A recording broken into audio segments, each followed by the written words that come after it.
Good day, everybody. I hope that you've been well. I hope that you had a blessed week, and I hope that you're already seeing fruits happening in your life. Welcome from every part of the world, wherever you are, morning, night, and day, whichever your time zone. It's really wonderful to always be with you here as we begin yet another week. Today's inspiration is really about going deep. I'm talking about taking time to be silent. Because we're living in a world that is so busy, full of the hustle and the bustle.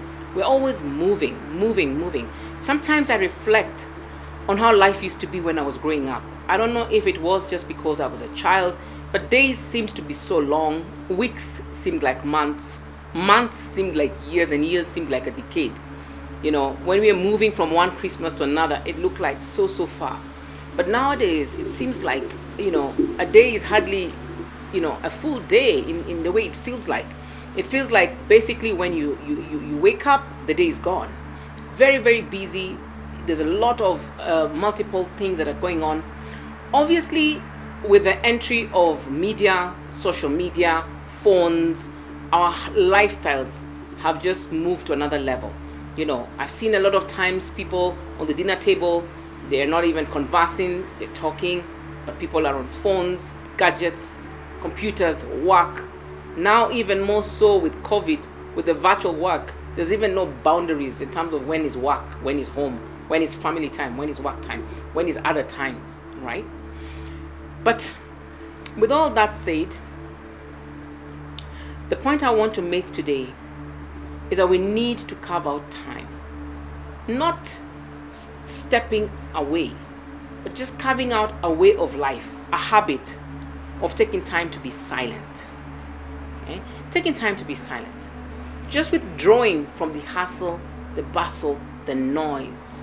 And this is so important because if we're going to live intentional lives where we are making critical decisions, and I think every decision about our lives daily is critical because the choices we make on a daily basis affect the quality of our lives on a daily basis, right?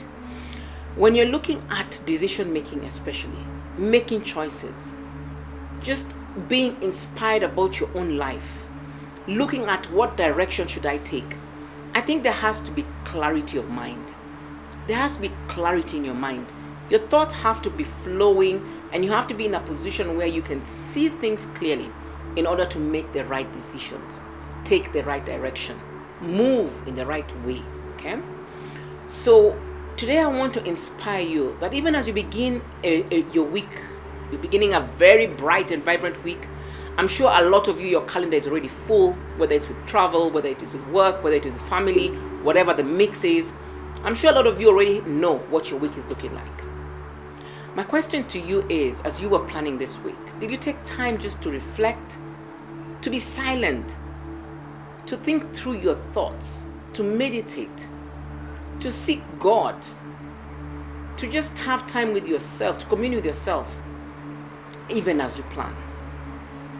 In the book of Joshua chapter 1, verse 8, that God is instructing Joshua on how he will lead the people, that they must keep the word of God in their hearts. It should be on their lips, that they should meditate upon it night and day. Okay? Meditate is to just center your thoughts on a thing, right? Just to pray, to think, to be silent, to hear, just to reflect, and to allow peace to flow. Peace is so important when you're making decisions, because decisions that are correct carry peace with it. But if you're in all this hustle and bustle, noise, distractions, you're upset, so many things are going on in your mind at the same time, you're not too sure whether the decisions and the choices that you're making in real time are really the right choices and are really the right decisions.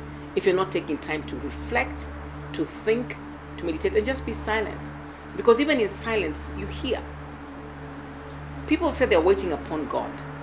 They're waiting, upon, spiritual inspiration and direction. But what is that waiting? Most people wait in the busy. They wait in the midst of distractions. They're waiting as they're multitasking on so many things. So are they really hearing? Are you really hearing? Are you really able to hear? Because in Joshua 1:8 I was saying God was instructing Joshua to have a lifestyle of meditating on the word daily as a way of life. Let the word be on your lips. Meditate upon it day and night. Day and night is all throughout your day.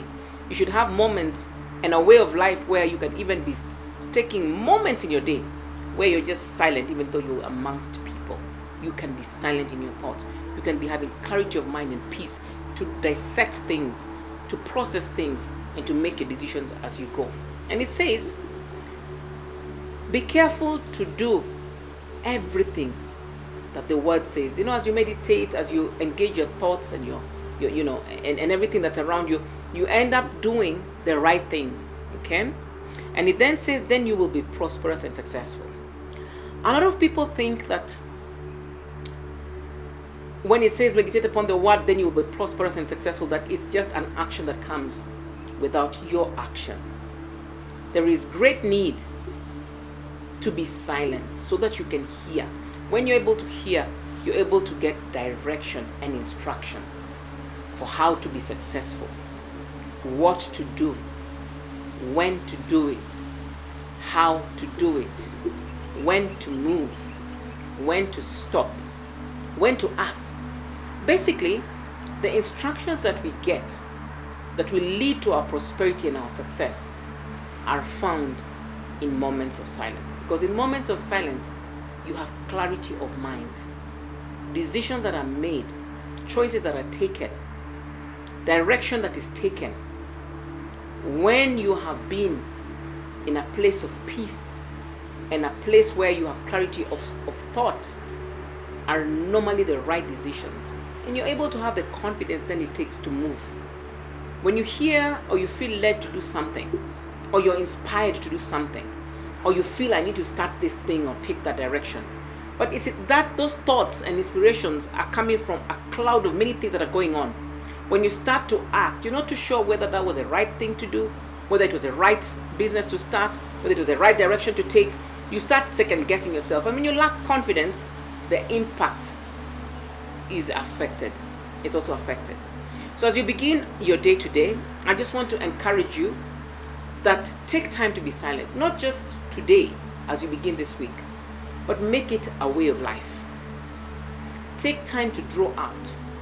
In your day to day, you don't have to be, initially you could start and say in the evenings I'll spend 10 minutes, 15 minutes, whatever time, morning, whatever time works for you, just so that you can center your thoughts, have peace, make the right decisions, be in a way that you're centered spiritually so that you're moving in alignment with the direction of God in your life. However, as you progress with that practice, as you progress with that way of life, my hope and desire is that you're able to take moments in your day where you don't have to step out of where you are, but you can be able to step aside on the inside and just be silent and take note, take stock of what's going on around you, what you're hearing, what you're feeling, and have clarity of mind. So do have a very blessed week. I pray that as you embark on this week, that this inspiration to draw it out and take time to be silent will inspire a new way of living for you. God bless you.